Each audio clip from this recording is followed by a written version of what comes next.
Hey gang, this is Mike with my real estate dojo, and today's topic is about being a landlord versus being a note holder. So let's dive in and get started, gang. Alright, welcome back, gang. Today's lesson is about, should you be a landlord or should you be a note holder, and what is the difference between them and the benefits and the cons, guys. Let's go ahead and get started and go with the landlord situation. I love being a landlord because it shelters me from taxes. It hedges me from inflation. It's a forced savings. And what I mean by forced savings is that I have to put money into it and I can't take it out. It's hard to sell it. It's going to take 30 to 45 or 60 days to sell the property traditionally. So it's a forced savings. So there's a lot of reasons why I like being a landlord, guys. Alright. Now, some of the reasons I don't like being a landlord is that, the AC may break, or the plumbing may go out, or my renters may not pay. Okay, so those are the things I don't like being about a landlord. Now let's talk about being a note holder. The great thing about being a note holder is that now you're the bank. You're just like a Bank of America or Wells Fargo.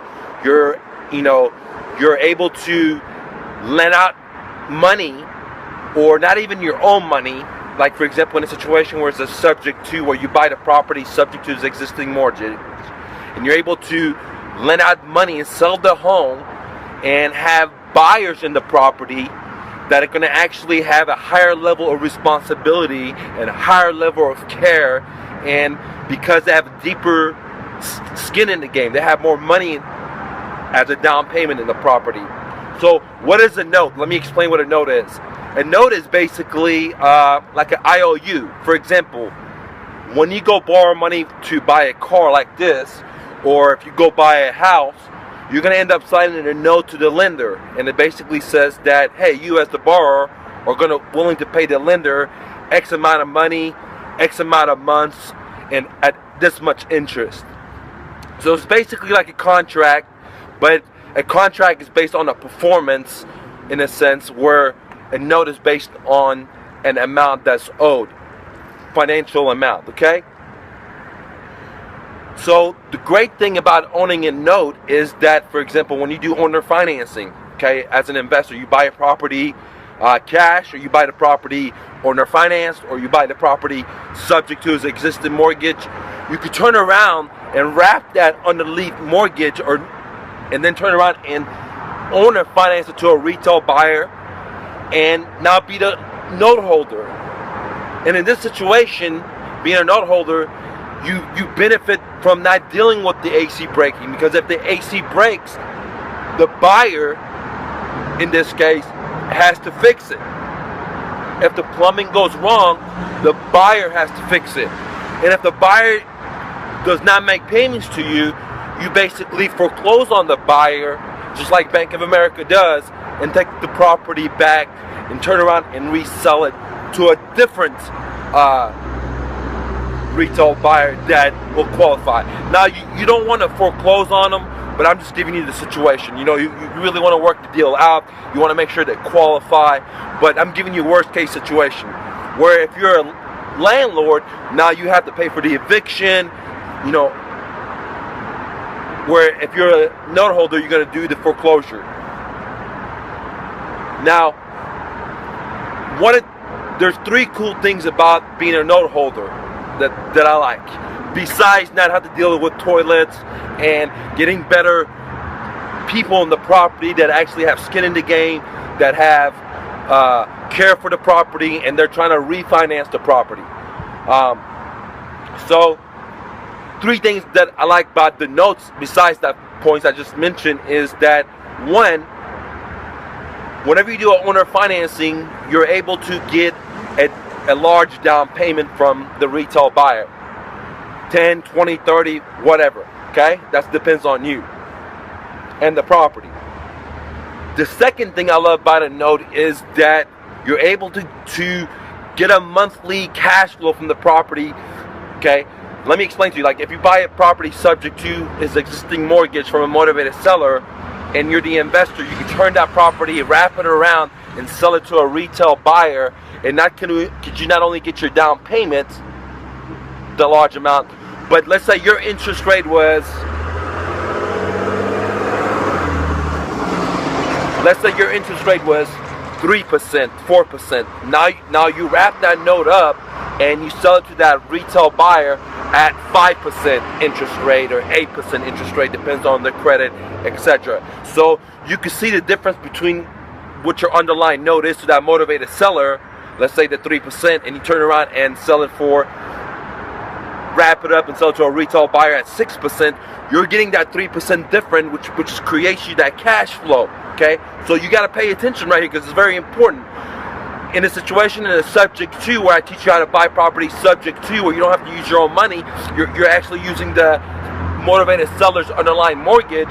What you do is you buy the property subject to, let's say they have 3% interest, you turn around, wrap it, and you sell to a retail buyer at 6% interest, and you collect the difference. And that's what the phase 2 of why I love notes come from, is because not only do you get the down payment, but you also get the monthly cash flow, which is the difference between the spread between your motivated seller's original underlying note and what you wrap the property for and give it to the seller, which is in this case was the 3%. So you're going to get that monthly cash flow.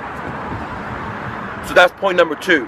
And then point number 3 why I love notes is that you have that big back end profit. So for example, you're going to sell the home for $100,000, the seller's going to give you 20 grand, and you have a back end of 80 grand.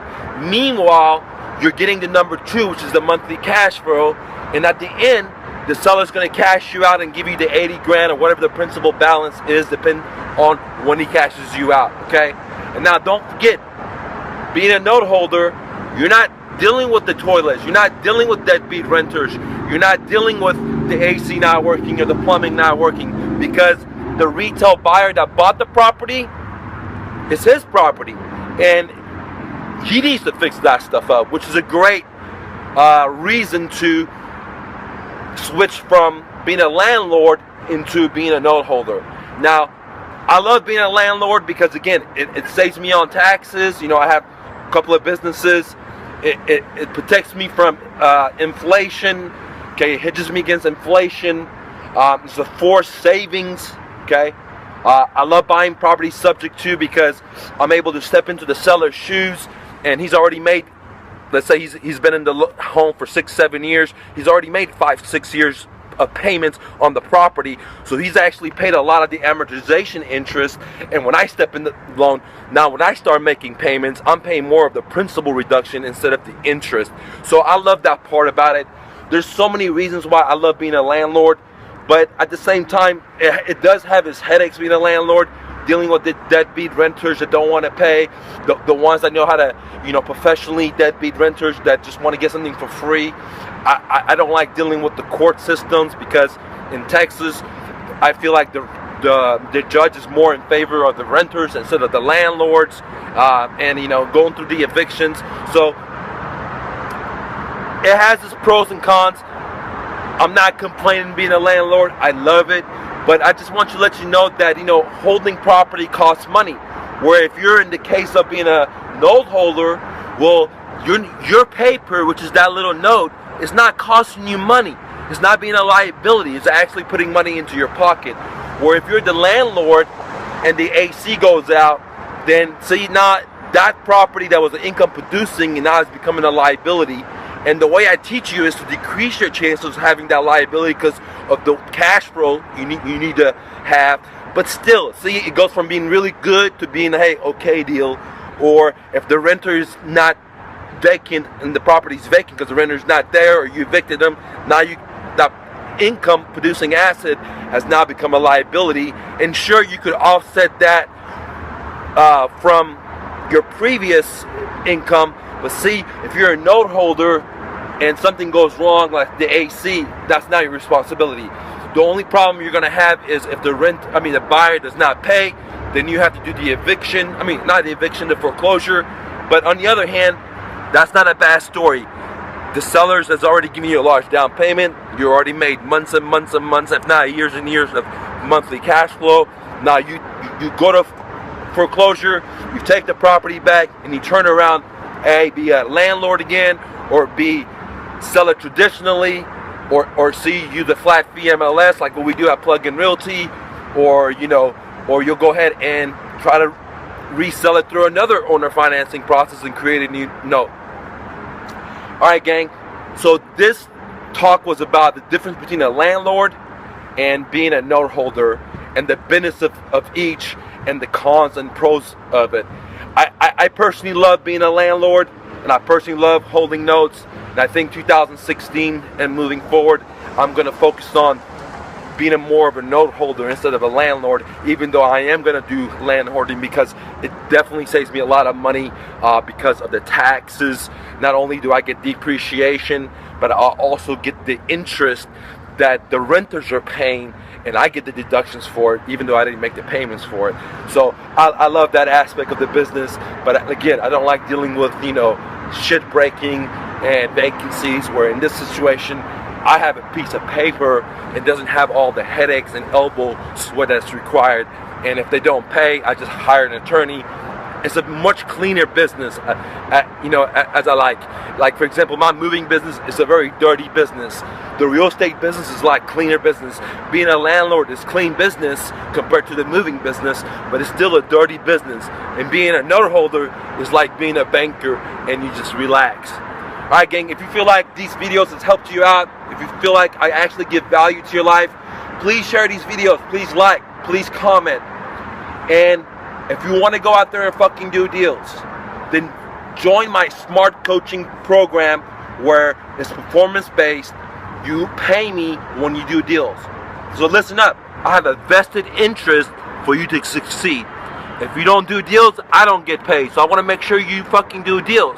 Now, there's a small enrollment fee, and the reason I've done that is to discriminate between the champs and the champs.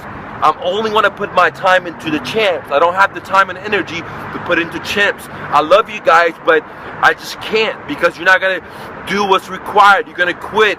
You don't have the positive attitude. And without that, it's hard to succeed. Even though America's so great, you got to be a champ. And if you're a champ, you can become a champ, but I cannot hold your hand and help you transform. You got to do that yourself.